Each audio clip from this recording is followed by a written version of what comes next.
really excited to be here, so thank you all for having me. Well, we're thrilled to have you. Thank you so much for being here, Sheryl. So there's a lot to talk about today, your new book, Option B, but where I'd really love to start is with the early part of your career. So you left the Treasury in 2001, and you were contemplating various different opportunities here in Silicon Valley, one of which was to join Google as its first business unit manager. And Eric Schmidt is a lecturer here. He was also a View from the Top guest recently. Did he really tell you to don't be stupid, just get on the rocket ship? Yeah, he did. I mean, it's an interesting day to be here because today, Mark Zuckerberg, my boss, is giving the Harvard commencement, where he and I both went, but I graduated. Just saying, only one of us finished. But he gets his degree. He gets his degree today. But I was working on my post, and I'm going to do a post after his graduation speech finishes in an hour or so. And you know what I said is that when I graduated from college, Mark Zuckerberg was in elementary school. And the lesson you draw from that, and I really mean this so deeply, is like, you know, two career thoughts. One is do not try to draw a straight line. And the second is find the rocket ship that matters to you. Hi, Deb, sorry. On the first, and you know what really matters here is if you try to plan out your career, anyone who thinks you know exactly what you're going to do for the next 30 years, here's what I promise, or 40 years, it's going to be boring, and you're going to miss all the good stuff. Because all the good stuff hasn't been invented yet. The thing that's really going to change the world, you don't yet know what it was. And so if I had mapped out my career, you know, Mark was in elementary school, and there was no internet. Right. There's no internet when I graduated from college. And so I tell people, you want to have a really long-run dream, and you want to have a short-run plan. And that short-run plan, and it's important, it's not about what you accomplish, especially in the early days. It's about what you help other people accomplish and about what you learn. You invest in yourself, you invest in the success of your teams, of other people, and that works. And the second is the rocket ship lesson. So I was at the Treasury. I didn't really ever think I'd live in California, but from the point of view of the US Treasury, all the exciting stuff was happening out here in these companies that didn't exist. And so I wanted to work in Silicon Valley. But it was actually hard. It was 2001. Lots of people said I would never hire anyone like you, to my face. There was a huge bust. The first tech bubble had just burst. And so it was actually hard to get a job. And when I finally got one at Google, it felt like the wrong job. I had a spreadsheet. Some of you have those. It had my criteria for my jobs. And the problem with the Google job is other than loving the company, it met none of the criteria. I was a business unit general manager, but you know, I'm not that dumb. There were no business units. So that job title didn't mean anything. It was also a couple levels lower than other job offers I had elsewhere. And Eric did, he put his hand on my little spreadsheet when I showed him my criteria and how Google met none of it except that I loved the company, and said, you love the mission. This is a rocket ship. When you get offered a seat on the rocket ship, you don't ask what seat. And this is one of the most common career mistakes I see people make all the time. All of someone coming out of government or someone who's in legal or someone who's in marketing and they want to change careers. They want to move from marketing to sales. Well, it's not hard, maybe it's not a good example. From legal to marketing or from politics or industries. And then you'll say, okay, we're willing to take a chance on you. You'll start here. And they're like, but that's 3 levels lower or 2 years behind. And I'm looking at them, I'm like, if you're going to work for the next 40 years, why do you care? Get yourself. And the job I took at Google and the job I took at Facebook were more junior than every other job offer I had. Right. But they turned out to be much bigger opportunities. And so when you're facing that decision of joining Mark when he was, I think, 23 at the time, younger than most of us in the room, what advice could you offer to us, those of us who find ourselves in a non-founding leadership position, about respecting the founder's culture while also making your own impact? So there are a lot of founder-driven companies out here. There are elsewhere. But I think it's broader than that. I think the lesson is about how do you build the relationships at work that are going to last. Mm-hmm. And it turns out it's immensely similar to building relationships at home. You know what matters? Relationships in your friendship. What matters is that you care about the other people. You have aligned goals, right? When you've had friends, think about friendships in your life. We've all had this, where you've had friends that you kind of wanted the same things and you stayed good friends for a long time, or a boyfriend or girlfriend. And sometimes that doesn't work, but if you want the same things, and then you're willing to care about the person and really know the person, you can make it work. Probably the best advice I got from this was from Dave, my husband. When I was interviewing with Mark and I actually had a lot of stuff it's not that we didn't agree, it's that we couldn't figure it out. What was going to be Facebook's business model? What were we going to do on these things? And what Dave said to me is he said, don't even bother sorting out the substance before you take the job, because all you'll have done is sorted out today's substance, and it'll all change. What you need to sort out before you take the job is the process. Can you and Mark disagree on something and work it out? Can you convince him of something he didn't believe, and does he convince you an awful lot of things he believes, because a lot of the stuff's going to go his way? Right. Pay attention to the process. And we spent a couple months really spending a lot of time together, and in that time, I learned a lot, and he convinced me of lots of things I hadn't thought of before. And there were 1 or 2 times when I convinced him, and I watched him accept my point of view. And then on the way in, I didn't ask him for anything except a commitment to the process of our relationship. Right. So all I asked for was we'd sit together. We would always have meetings. So we agreed we'd have the first meeting of the week and the last meeting of the week, just the two of us. And I asked him, he would always give me feedback once a week. And he jumped in and said, as long as you give me feedback once a week. And that was when I took the job, was when he said that. So paying attention to the process by which you're going to work with someone on the way into a job, along with values alignment of what the purpose of the company is, I think is the most important thing you can do. And he's really grown into a friend. It sounds like he and his wife Priscilla were incredible to you following Dave's passing. Can you share a little bit more about how that friendship has evolved over the years? Yeah, people used to write about us that we were like the Silicon Valley odd couple, and maybe in some ways we were, but we're not now. I mean, he is one of my absolutely closest friends in the world, and so is Priscilla. Mark's an incredible person, and not just the brilliance we see on Facebook, but if you have a chance to watch his commencement speech today, watch it, because it has a very clear vision of what a global and connected world is. That is a vision that he really has that I think would be very good for the world, and is feeling like it needs more support than it has right now. And he's putting that out there into the world in a very brave and a very bold way. And I'm proud of him for doing that. As a friend, when Dave died, Mark, he didn't just help me, but he really helped build my self-confidence back up. And it was one of the most surprising things about losing Dave was that, I wrote Lean In. I've thought about self-confidence an awful lot. Right. And I spent years running around, we have 32,000 Lean In circles in 150 countries. Like, I've spent years giving other people, other women, advice on how to build their self-confidence. And in giving that advice, I really thought I understood my own and had built my own up. I was pretty open in the book in areas where I didn't have enough.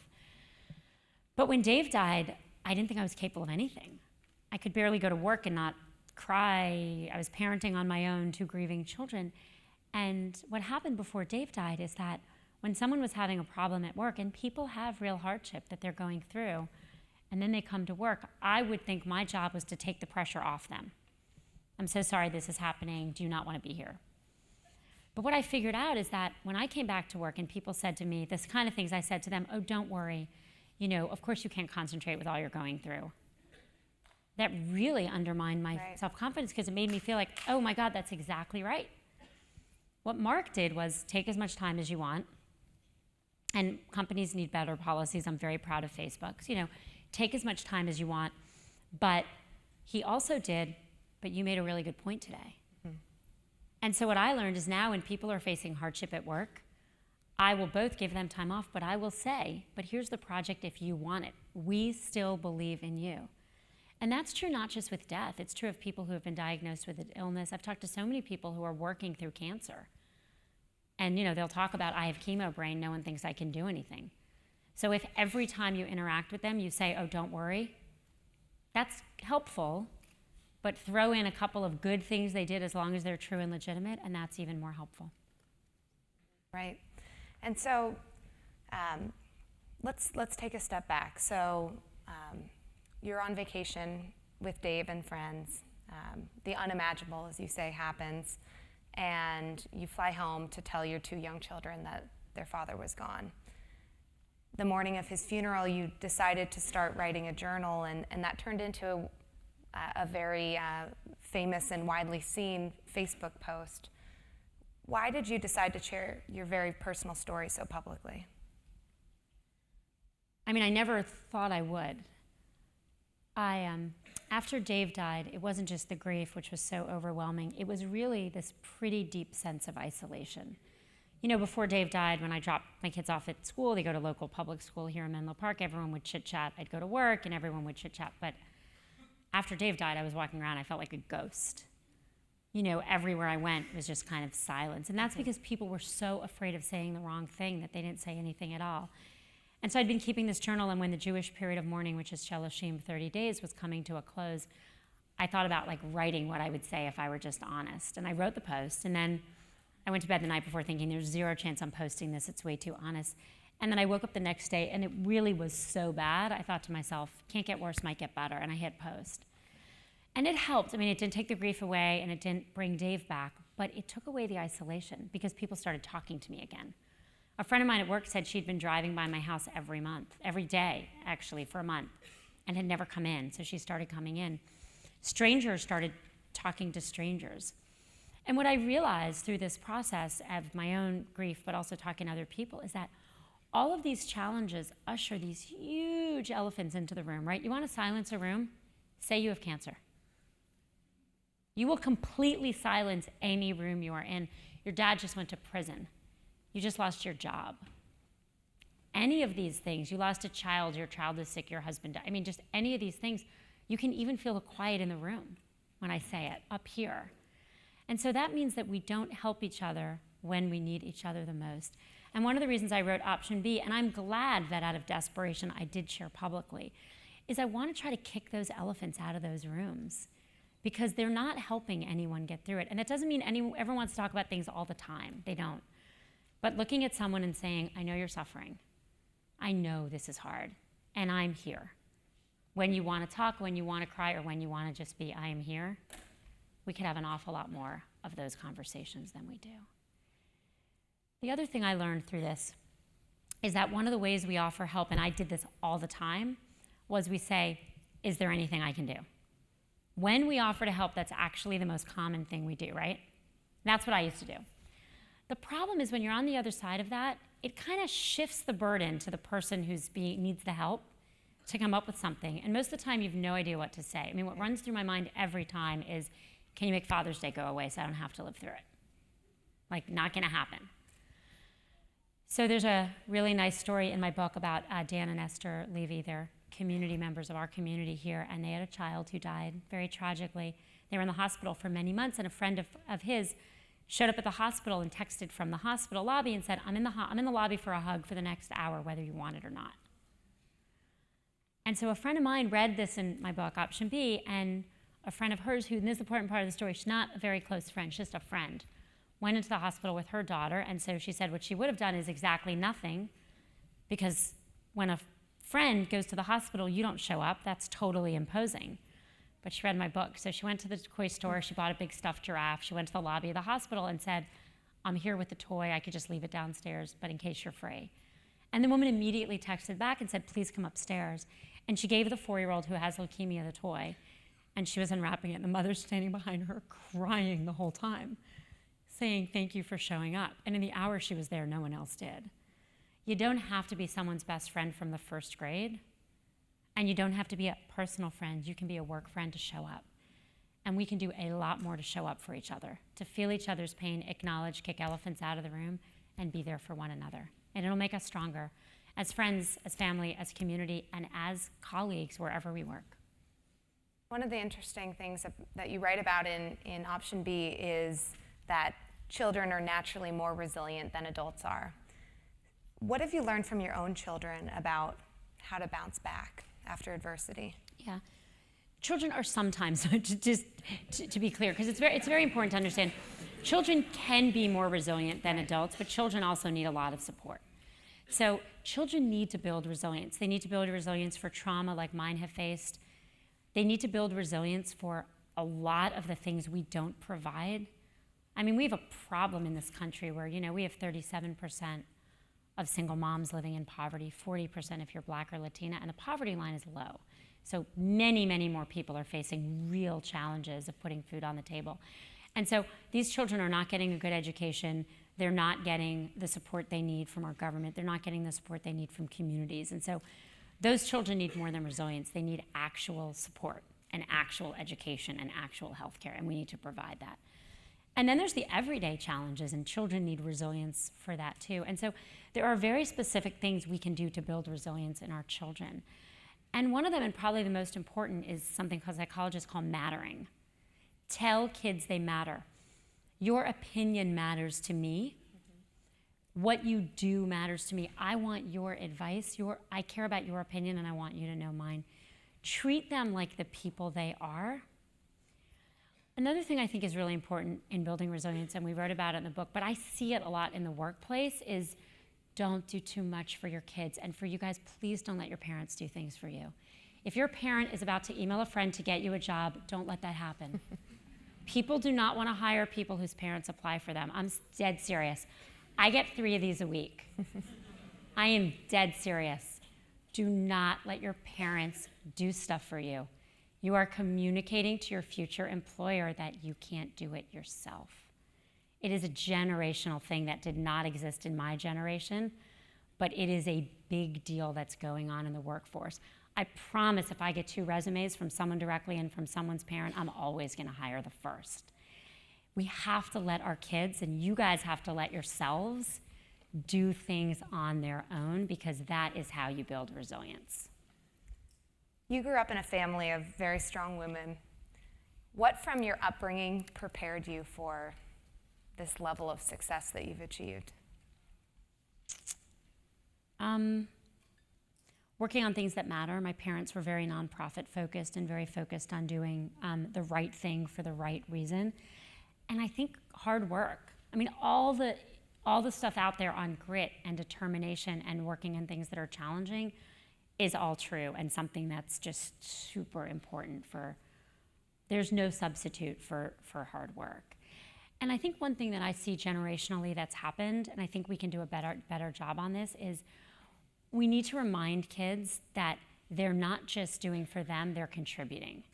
And we need to remind people of that in the workplace. The best hiring story ever that I ever had experienced is in Lean In, is Lori Goler. She called me when I went to Facebook, and she called and said the following. She said, I think I want to come work with you at Facebook. She was at eBay in marketing. So I thought I'd call you and tell you all the things I like to do and all the things I'm good at. But I figure everyone's doing that. So instead, I'm going to call you and say, what's your biggest problem and how can I solve it? So, Lean In sold millions of copies. Millions of people have hopefully read at least part of the book, right? At that story. But I don't see that many people coming into the workplace asking what they can do for the company. Mm-hmm. Ask what you can do. I promise. You will get mentors, you will get sponsors, you will get results, you will get promotions, you will get opportunities by contributing. If it is about you, it won't happen, because organizations are not about you. Organizations are about the organization and their mission. And when you serve that mission, and when you work hard towards the betterment of the people around you, and I think I learned that at home, that's where real success comes from. But you can't fake it. You can't be like, I'm going to pretend to care about everyone else in our mission to get myself ahead. That won't work. You actually have to care. So you have to go work someplace with people you can care about and with a mission you can care about. You published Lean In 2013, and as you said, it's gone on to sell millions of copies. In it, you wrote a chapter called Make Your Partner a Real Partner, and you share an anecdote about how Dave taught you how to diaper your son, and also that 26 of the 28 women who've served as Fortune's 500 CEOs were married. And so, do you still view it as essential or really important to women's success that they have a partner? I mean, it was definitely a chapter I regretted once Dave died. I wrote about different forms of family structure in Lean In, but I wrote a whole chapter called Make Your Partner a Real Partner, and then when I didn't have one, I thought about how hard that would be to read. Just like the father-daughter dance is just brutal for the kids who don't have a father, and I wish they could just call it something else. Katie Couric, her husband died as well. So at her private school in New York, she tried to get them to change it. And they told her it was tradition. And she spoke back on a whole bunch of other things that were also tradition, like slavery, that are long gone. But she was like, just because something's traditional does not mean it's a good, Right. it's a good idea, right? And so, not to compare the two, let's be clear. One is far worse than the other. But just because we've done something the wrong way doesn't mean we should continue to do it. I don't have a partner. I can no longer say that. I never said in Lean In you had to have one, and I was clear about that. I did say you should pick the right one. Right. That if you are going to have a partner, if you were going to have a same-sex partners share chores more evenly, so it's actually less of an issue on average. It's always an issue for any two people in the world to work out. But if you are going to have a partner and you are a woman and that partner is going to be a man, picking someone who supports your career is a really big deal. And it does make me pretty sad. The data on your generation is your attitudes are not that much better than mine. The data in my generation. They're getting better a little bit, right? Deb is the expert. They're getting better a little bit. But we don't take surveys and find out that, 98% of the men who are graduating from college and business school this year think their wives should have the same career they have. That's not what it says. It should say that. It doesn't say that. So you might as well know that about the dating pool and find the ones who are answering the question the right way. I'm serious. I'm dead serious. And you do advocate in the book that your friends date all different types of date whoever men, you want. Right? Don't marry them. The ones who quietly, if you are a woman and you are an ambitious woman, and I hope you are, because men have run the world for a long time and it's not going that well. So I hope every woman in here is ambitious, and I hope every man is ambitious for the women in his life. But if you are a woman and if you are ambitious and if you want a leadership role, which I hope you all are, don't marry the guy who, when they fill out the survey and no one's there, says my career is more important, because you know what? His career is going to be more important. There's a lot of societal pressure which still exists, which is reinforcing that. And while we work to change it in society because we owe you that, you can change it in your own home by picking the right home in the first place. Many of the stories that you share in Lean In are about men who've championed your career, from Secretary Summers to Mark and Dave. What role have women played? Well, I've never worked for a woman. And most women have never worked for a woman because, especially the more senior you get, because we still have basically 5% of the Fortune 500 CEO jobs or their equivalent everywhere in the world. And so the first thing we could do is change that by all of you. But women have played a really important career. And I think it's worth really understanding how important it is for women to support each other, and also getting rid of what I think is largely a myth now, that women don't support each other. I also think when we look for support, looking to our peers is much more important than people talk about and get credit. There's endless classes and seminars and breakout sessions at every conference on finding a mentor. And that's important, and mentorships and sponsorships important, and you have to go about it the right way. But peers can be just as important and just as effective. Lean In circles were founded with the idea that our peers could mentor us based on a lot of research, and there are now almost 33,000 in 150 countries. We grow by almost 100 a week. And we find that the people in them do take on more challenges, are able to fulfill their dreams at a higher level. And they believe their circles are helping them. So when you look for that support, women playing that role in your career, Lean In Circle or some structure where you are relying on people explicitly can be really helpful. And it doesn't have to be people above you. It can be your peers. They can be incredibly effective. You offered some interesting advice backstage that having a personal board of directors or branding yourself is horrible advice. So yeah, I would love to hear a little more about that. Yeah, these are two really bad pieces of advice. I don't know if you're giving them here, so if anyone's giving them here, I apologize in advance. But I wrote in Lean In, don't ask someone to be your mentor. Don't walk up to someone and say, will you be my mentor? Here's why. That doesn't work. Because a mentorship is a real relationship. It is a relationship where someone invests in you and you invest back in them. And I've mentored lots of people over many, many decades, not one of which started with, will you be my mentor? The way it started was, I learned from someone and they learned from me. I mean, I would say Deb Gruenfeld, who's here, she's been my mentor in learning all the data on women. I sat next to her at dinner. She was the first person we've never had this conversation, we're having it publicly. But That's the best possible way, right? She was the first person, Deb was the first person who told me that likability and success for women were negatively correlated. I felt like the lights went on, I understood something. I followed up, I then gave a TED talk on it.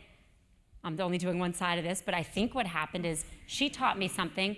I paid her back by investing in those ideas. She really cared that people know those ideas. She now serves on the Lean In board, and she mentors me in that way, and hopefully I've given back in lots of ways, and it's a real relationship. It started with substance. Mm-hmm. The real relationships start with substance. Being on someone's personal board of directors, what you're saying is, hi, it's all about me, and I'm gonna come to you for your advice. People don't have boards of directors, companies do. People have relationships, and those relationships go both ways. I promise, if you are Lori Gohler and you solve the problem of the senior people around you, they will mentor you all day. They'll probably never call it that, but they will do it.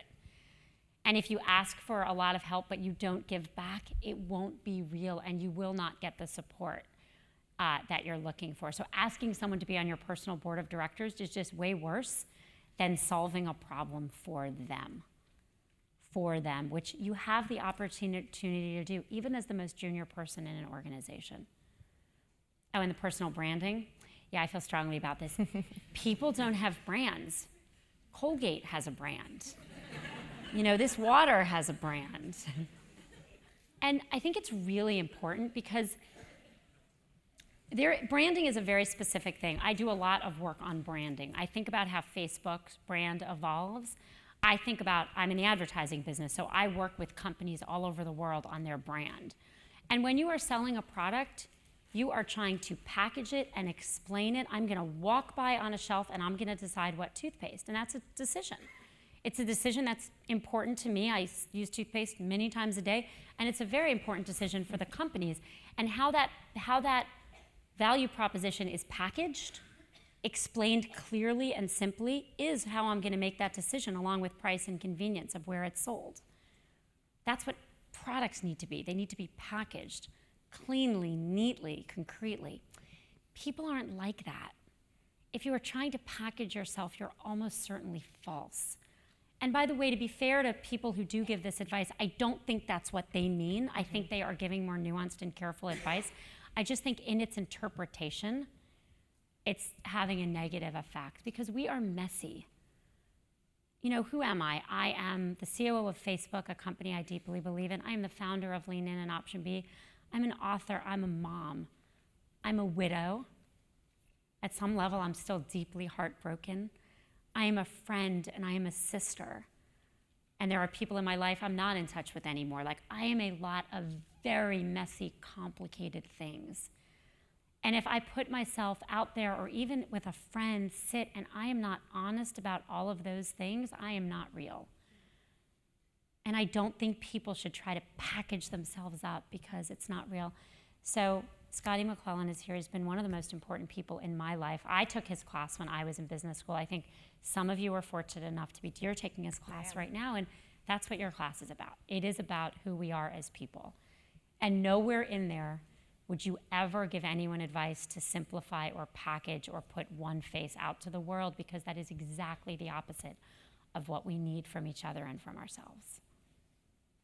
In Lean In, you write about how it's a fallacy that you can have it all, that people don't have it all. It's a question of, can you do it all? And the answer is often no. But in your case, it does seem like, from the outsider's perspective, you do it all. And so from your own point of view, what have you given up, or what choices have you made to do all that you have, founding Lean In and Option B and leading one of the biggest tech companies in the world? Well, the most important thing I do is I hire really well. I have amazing teams. As one person, you couldn't do what Facebook does. We have 16,000 unbelievable people, and I have an unbelievable boss and leader and partner in Mark. And my foundation, Option B launched, a month ago, and we have 350,000 people in the community, and the community is really helping people. It's helping me. That's because my foundation team rocks. And so it's never about one person. I could never do all this. But if I have a great team and great working relationships with people, together we can do an awful lot. The having it all concept is so problematic. You are all a little young, so I'll try to do the younger thing, the subject. But for the men who are older, so let me do this. For men in the room, has anyone ever questioned, should you work? You sure you want to work? Okay. We're also at a business school, so it might be biased. But again, this may or may not work because of age, but I promise it'll work with the older women here. For women who are here, has anyone ever said, should you be working? And so what you guys can't see is, keep your hands up. Every woman in this room who's above 40 has her hand up. No, I'm serious. There's no woman in this, you cannot, no matter what you do, you can have my career, yours, any career, you cannot get to the age of 40 as a woman in the United States without someone asking you if you should work. Okay, 70% of mothers are in the workplace. Most women have to work. We never ask men how they have it all. I get asked that by reporters all the time. I always say the same thing. I won't answer that question because you don't ask men. Right. They say, oh yes, I always ask men. I'm like, great, show me the article where you've asked a man. Oh, well, I didn't write it into the article, but I always ask them. Not newsworthy. Right, I stopped answering that question. I just said, show me the interview where you asked a man that question. There is no, how do you do it all to a man? No one asks that. Because what we're saying is that you can't have a career and you can't have a family. And this is so important, I think, at the age most of you are, which is we tell women they can't do it all and they leave before they leave. They leave before they leave. I am watching woman after woman after woman lean back because they're going to have kids one day.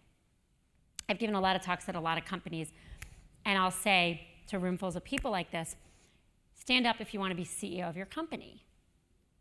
And some of the men will stand up, very few of the women.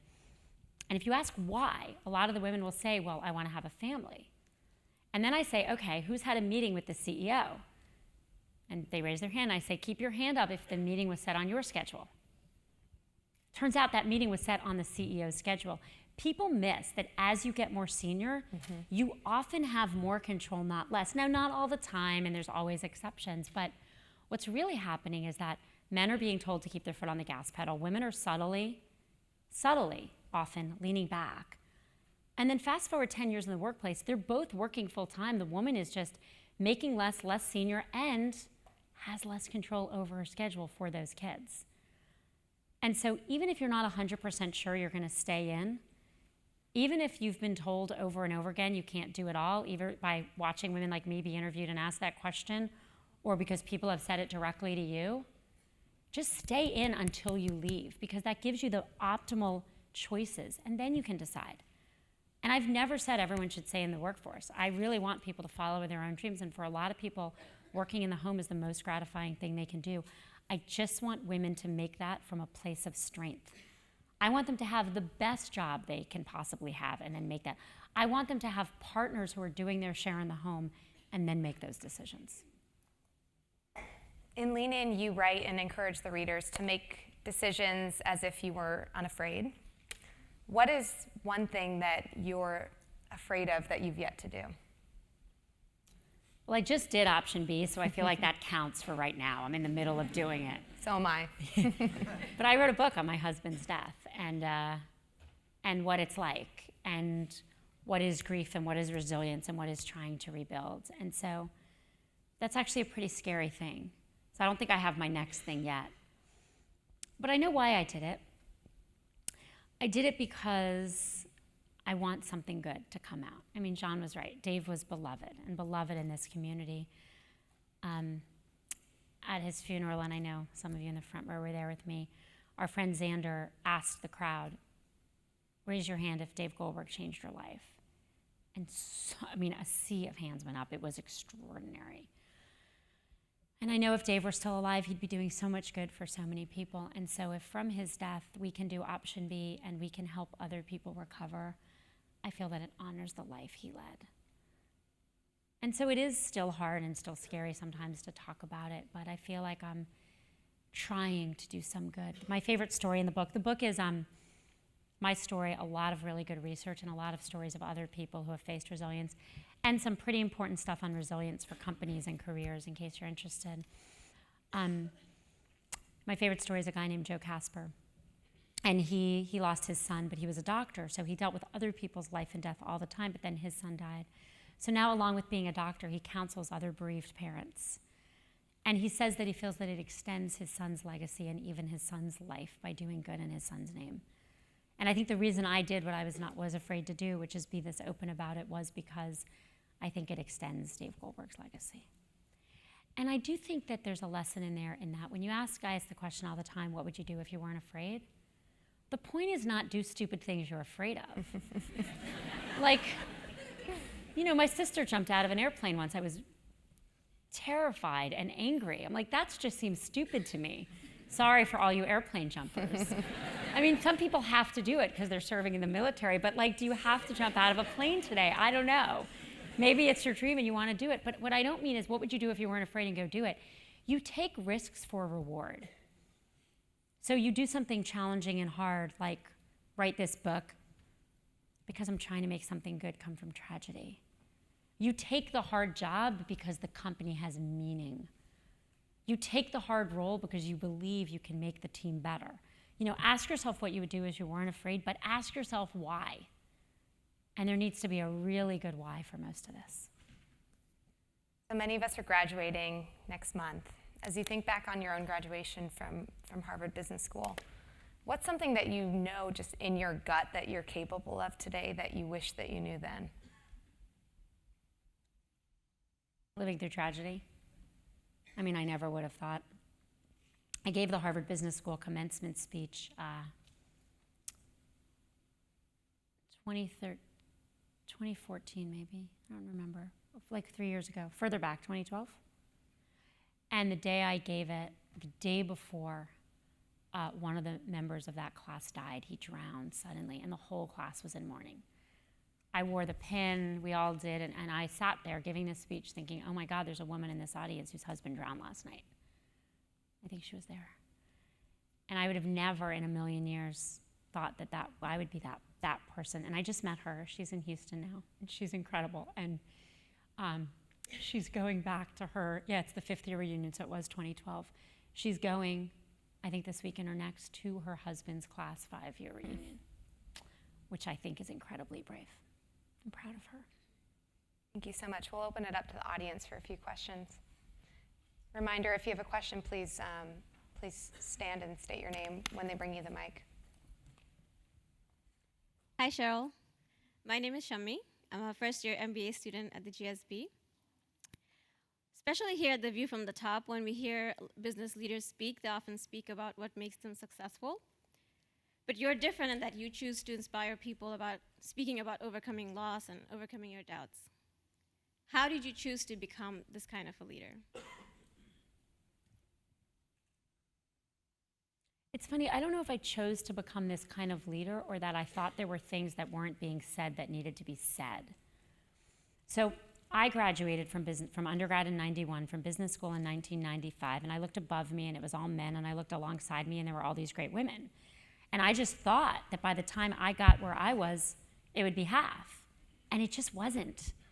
And so there were bunch of things I wanted to say that I thought people weren't saying. One was that men still run the world, and that's not okay. Like, put a stake in the ground that it's not okay. When I got on that TED stage and I said, men still run the world, everyone gasped as if that was a surprise. And to this day, I can go into rooms and say, men still run the world, and people are like, yes, they do. What a shocker. You're like, guys, you have 95% of the top jobs. Like, this isn't that hard, right? But the answer is why. Like, what are the cultural things that are holding us back? Ready? Men in the audience, men only. Raise your hand if anyone ever called you bossy. There's always a few. There's always one or two. Women in the audience, raise your hand if anyone ever called you bossy. I want everyone to turn around and look at that. Put your hands back up. So next time you see a little girl called bossy, and it will be this weekend if you look for it, you walk right up to the people that called her bossy, probably her parents, and you say, that little girl is not bossy. That little girl has executive leadership skills.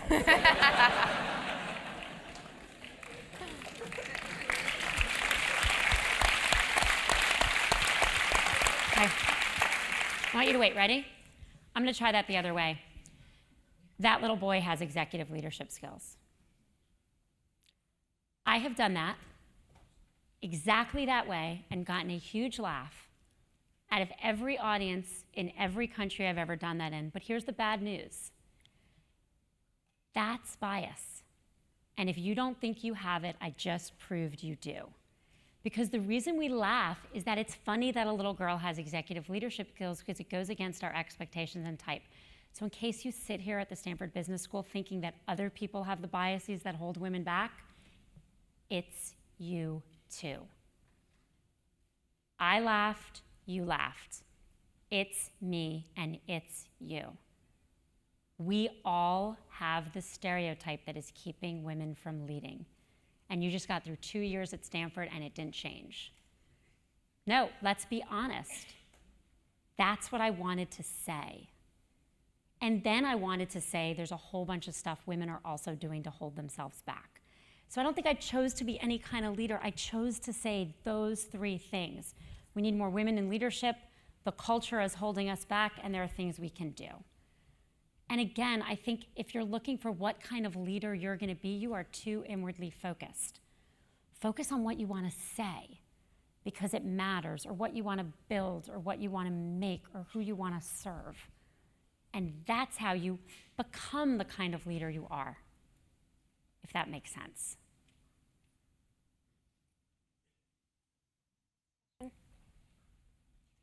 I'm Paul, I'm a second-year student, and I'm not trying to ask you if you're going to run for president, which means that I am asking you that, but let's just frame it as career advice. So you worked in the Clinton administration, and you're obviously very interested in public service and the public sector. And for those of us who are interested in both government and private sector work, how do you think about the pros and cons? And going forward in your career, how do you think about blending those?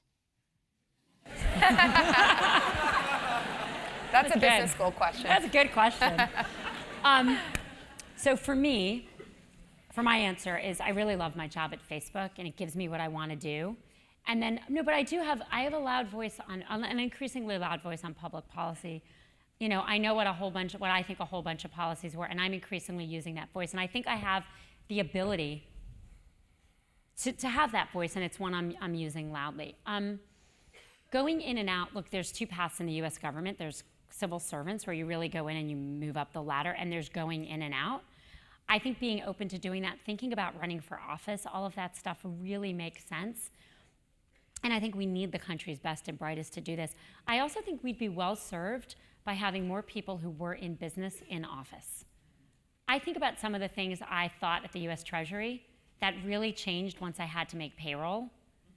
And that was the Treasury, which is the finance department. And so I do think having more business leaders like all of you running for office and serving in government is really important. Bob Rubin, who was the chairman of Goldman Sachs and then the secretary of the Treasury, made that point for a very long time. And I think it's a good one. So I'm glad to hear you ask that question. I hope a lot of you are open to that because you can do a lot of good.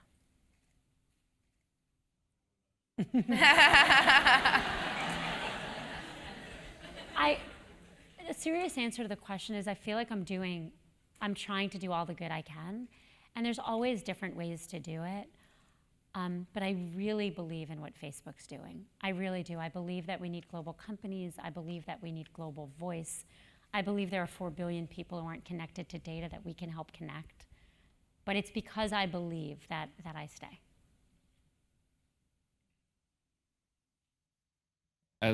My name is Christoph Meyer. I'm a second year here. As COO of Facebook, you led the company through tremendous growth. There's another rocket ship that's facing a few problems right now that I hear is also looking for a COO. What would you do if you were the new COO of Uber?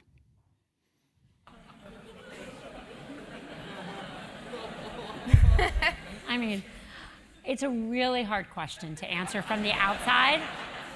It's a really hard question to answer from the outside. I don't understand their business deeply enough. I mean, at all to answer. But here's what I would do. I would take that job if I had the relationship with Travis that could really make an impact. And I felt there was a real desire to address the issues that needed to be addressed. And it's not just the COO job. I mean, it really is, as you take every role you're going to take, and you guys, I mean, I'm so honored and excited to be here as your last speaker before you graduate, because how exciting. You've studied at one of the best institutions. You have these tremendous classmates around you. You're asking all of these amazing questions. Like, go out and make a difference. And you're gonna do that by finding things you really care about and building relationships with the people around you that make you care. I say at Facebook to this question that does get asked with some frequency, right? It's been 9.5 years because I'm doing something I care about with my best friend. That's a pretty special thing to do.